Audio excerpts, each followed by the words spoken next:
दिल्लीच्या नव्या सरकारचा शपथविधी आज दुपारचे 12:35 वाजता होणार आहे। रेखा गुप्ता मुख्यमंत्री पदाची शपथ घेतील। त्यांनी आश्वासन दिले आहे की दिल्लीकरांसाठी दिलेल्या प्रत्येक वचनाची पूर्तता केली जाईल।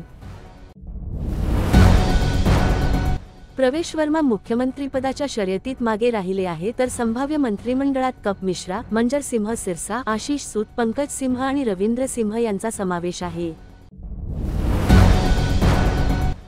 मुख्यमंत्री योगी आदित्यनाथ यांनी विरोधकांच्या आरोपांना अनर्गल म्हणत त्यांना कुंठित लोक असे संबोधले। विरोधकांनी त्यांच्या सरकारवर टीका केली होती, त्यावर योगींनी कठोर प्रत्युत्तर दिले।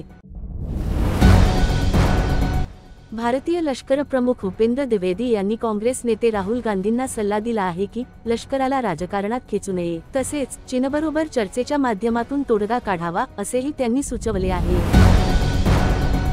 आज चॅम्पियन्स ट्रॉफीमध्ये भारताचा पहिला सामना बांगलादेश विरुद्ध दुबई येथे दुपारी 1 वाजता होणार आहे। दरम्यान न्यूझीलंडने पहिल्या सामन्यात पाकिस्तानवर विजय मिळवला आहे।